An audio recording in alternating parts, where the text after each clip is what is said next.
할렐루야. 오늘 새벽은 요한복음 6장에 대해서 말씀을 드리겠습니다. 요한복음 6장 안에서 본문의 메시지에 적용을 하는데요. 첫 번째 기적, 즉 표적의 의미와 목적에 대해서 말씀을 나누겠습니다. 요한은 그의 복음서에 7개의 기적만을 선별하여 기록하면서 물로 포도주를 만든 것과 왕의 신하의 아들을 고친 것과 38년 된 병자를 고친, 그 다음에 5,000명을 먹인 것, 물 위로 걸어옴, 날 때부터 맹인된 사람을 고친, 나사로를 살린 이 기적들을 표적, 즉 세메이온이라고 부릅니다. 표적이란 용어는 예수의 기적이 그 자체의 의미와 목적이 있지 않고 어떤 다른 실체를 가리키는 데 있음을 암시합니다. 요한복음 6장은 가장 많은 표적을 보도하고 있습니다. 이 표적들의 의미는 무엇일까요? 한마디로 하나님의 아들이신 예수 자신의 인격과 권능을 보여주고 증명하는 것입니다. 6장의 시간적 배경, 마치 6월절이 가까운 때의 시간적 배경을 일치하게 여겨서 예수가 행한 한 가지 표적은 모두 첫 6월절로 시작된 구약의 출애굽 사건과 직접 연관됩니다. 광야에 모인 수많은 무리를 기적적으로 먹인 것이나 바다를 육지와 같이 걸어서 지나간 것, 그리고 바람과 파도를 다스려 안전하게 목적지에 도달한 것 등은 출애굽 사건을 통해 하나님이 베푸신 놀라운 기적들과 공통점이 있다고 생각합니다. 예수는 6장의 표적들을 통해 하나님의 역할을 수행하고 있었죠. 자신의 백성들이 처한 궁핍한 상황에서 그들을 먹이고 자연적 재난과 위기에서 그들을 구하고 보호하며 인도해냈습니다. 구약 성경에 의하면 바다 위로 걷는 것은 오직 하나님만이 하실 수 있는 일입니다. 욥기에서 9장 8절과 이사야 43장 16절이죠. 예수님 바다 위를 걸어 제 아이들에게 옴으로써 그가 하나님의 성품과 능력을 지녔음을 입증하였고, 제자들은 그를 당연히 하나님의 아들로 고백했습니다. 마태복음 14장 33절이죠. 요한은 예수가 바로 시편 107편에서 찬양하는 주님이심을 증언하고 있는 것이죠. 그러므로 요한복음의 기적, 표적, 기사를 읽는 사람마다 사도가 그것들을 기록한 목적을 상기해야 합니다. 예수께서는 이 책에 기록되어 되지 아니한 다른 많은 표적들로 저희들 앞에서 행합니다. 그러나 이것들을 선별하여 기록한 목적은 너희로 하여금 예수가 그리스도요 하나님의 아들이심을 믿게 하고 또 그렇게 믿어서 그의 이름으로 생명을 얻게 하려는 것이죠.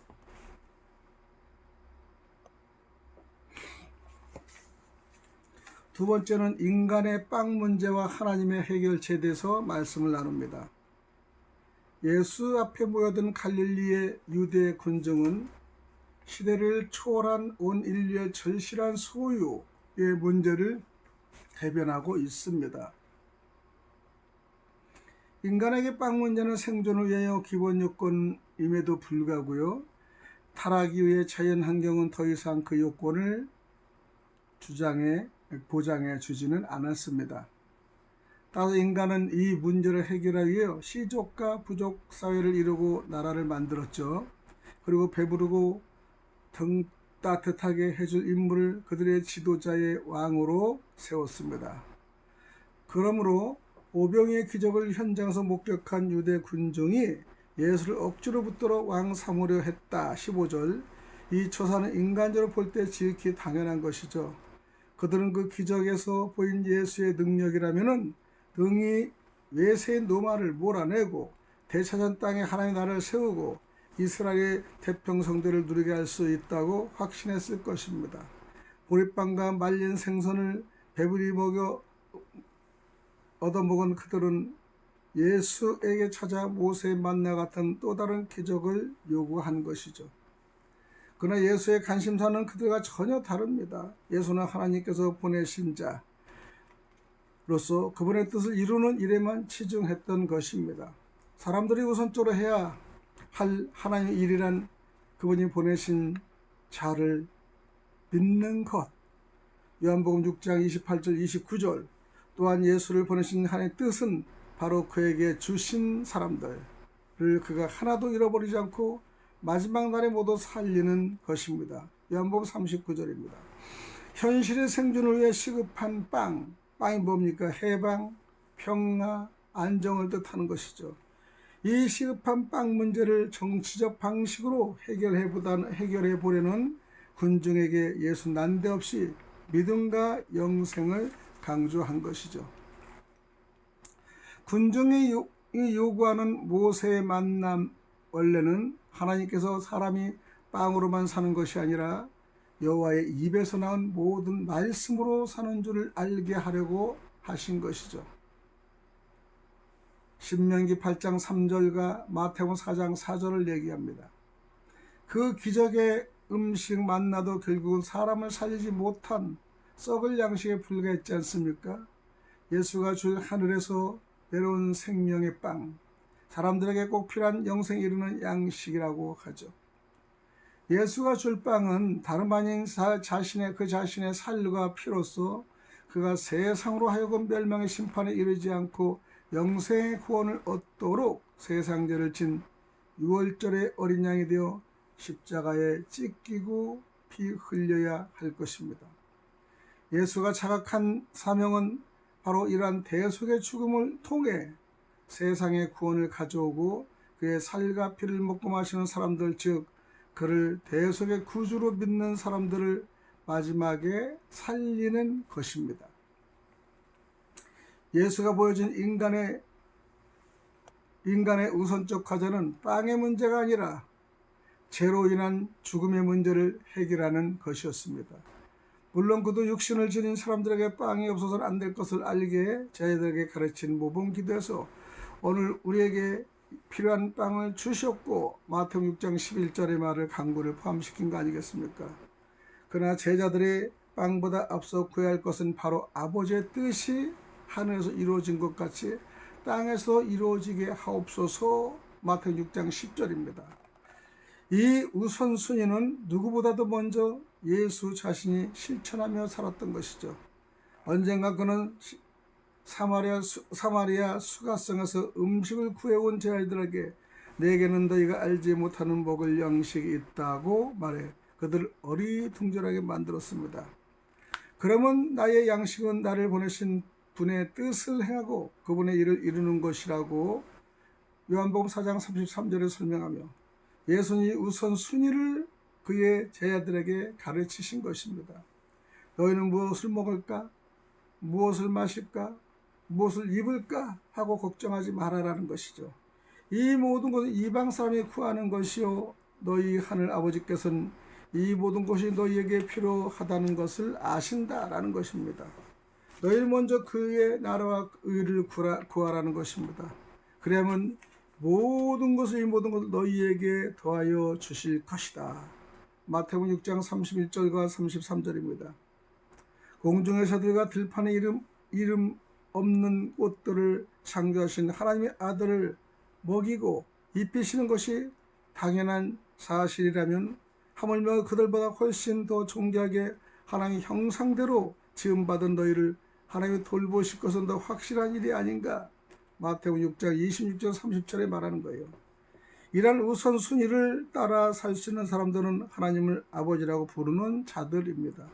그들은 하나님께 보내신 자 예수 그리스도를 믿음으로 영접하여 하나님의 자녀가 된 사람들이 그들입니다. 그들은 예수 그리스도의 죽음으로 말미암아 하나님의 진노로부터 구원받은 사람들이며 하나님 대한 죄인과 원수의 관계를 청산하고 하나님과 화목하게 된 사람들입니다. 로마서 5장 8절과 10절입니다.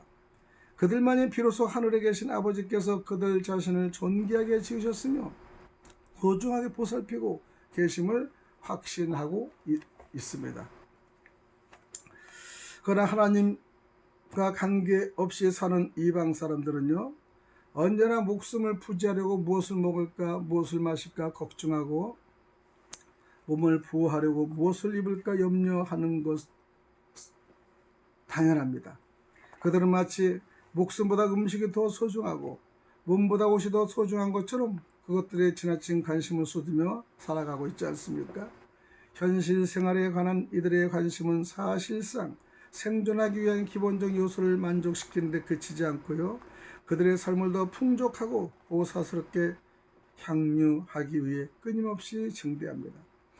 따라서 삶의 조건이 전보다 호전된다 해도 그들의 걱정과 염려는 사라지지 않고 오히려 늘어가는 것이죠.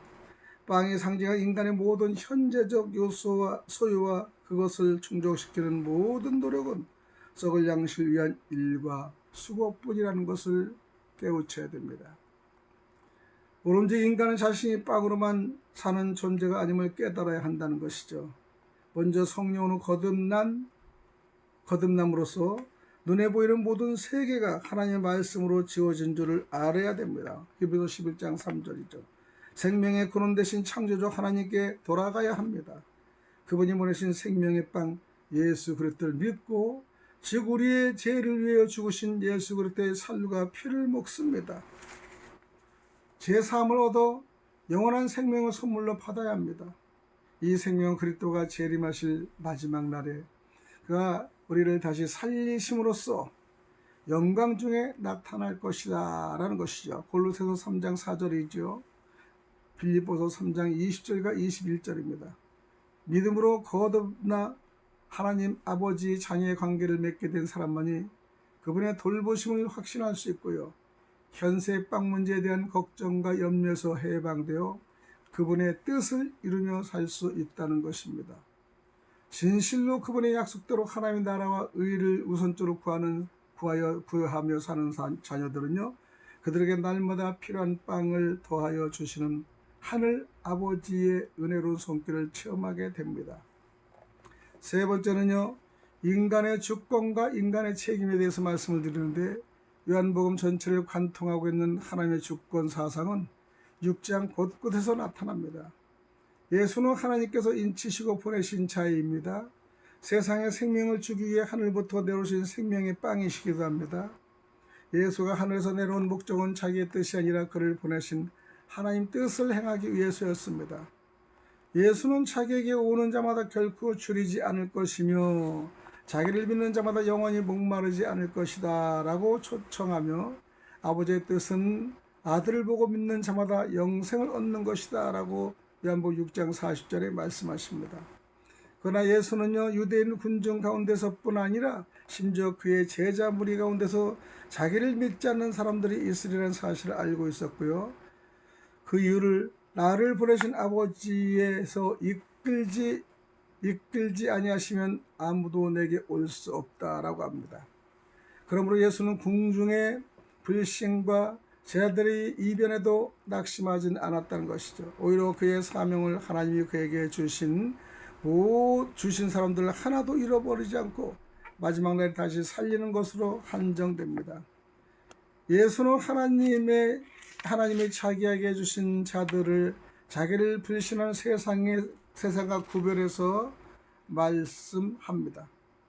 요한복음에 나타난 하나님의 선택과 예정 그리는 불신과 불순종에 대한 인간의 책임을 면제하지는 않습니다. 사도 요한은 주권적인 하나님의 예정에 함께 책임을 동반한 인간의 반응을 동시에 전제하고 있으며 이 점에서는 사도 바울도 마찬가지입니다. 로마서 14장에서 24절의 내용입니다. 요한복음 6장 마지막에서 언급된 가룟 유다의 경우를 이 점을 가장 분명히 드러냅니다. 그는 12사도 가운데 속였으나 마귀의 도구가 될 사람입니다.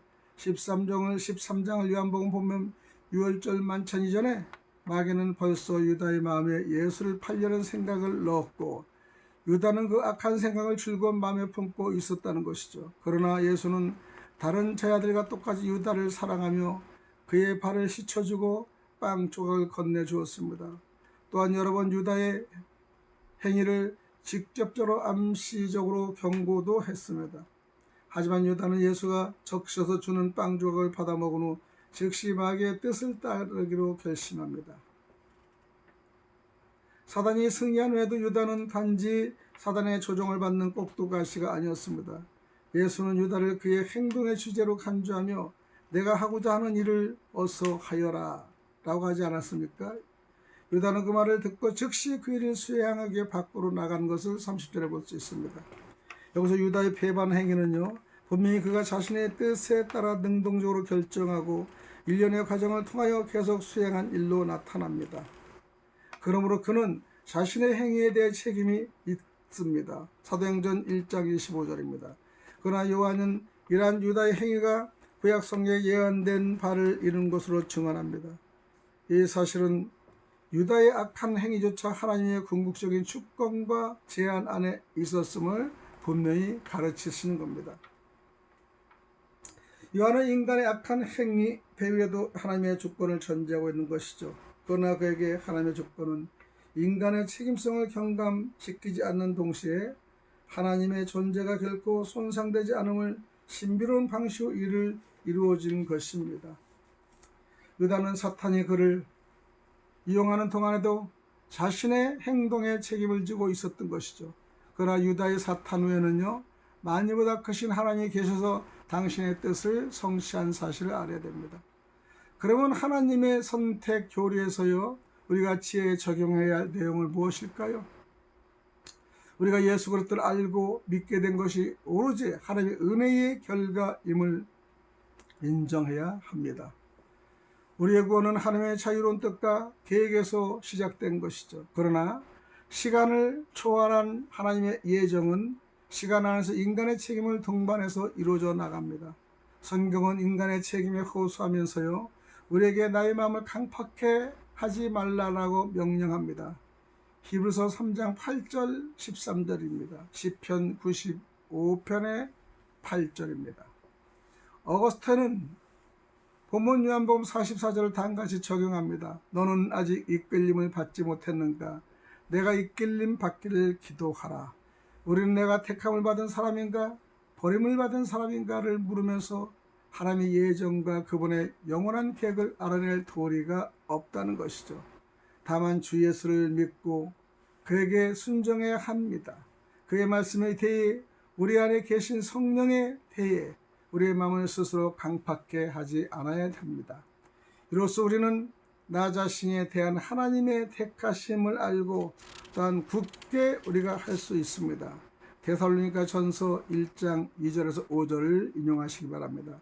빌립보서 2장 12절과 13절을 인용하시고요. 베드로서 1장 10절에서 11절을 여러분 인용하시기 바랍니다.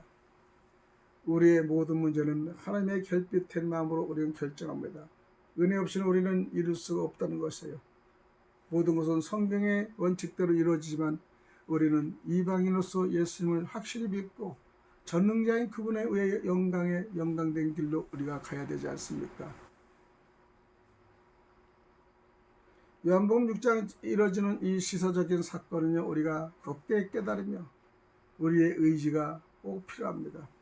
우리 속엔 늘상 마귀가 우리를 들어와서 우리를 마음대로 자유자재로 저희들을 조종하고 있다는 사실을, 그렇기 때문에 우리가 주님의 은혜 없이는 도저히 우리가 천국에 들어갈 수 없는 부족함이 너무나 많습니다.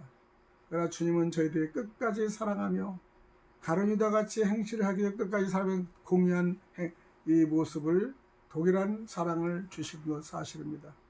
미리 배반할 것도 아시지만은 끝까지 지켜주시는 예수의 사랑, 우리는 하나님의 뜻을 알고 예수의 뜻을 알고 그분의 보내신 의미를 뜻을 알면은 우리는 악할 수가 없는 것입니다.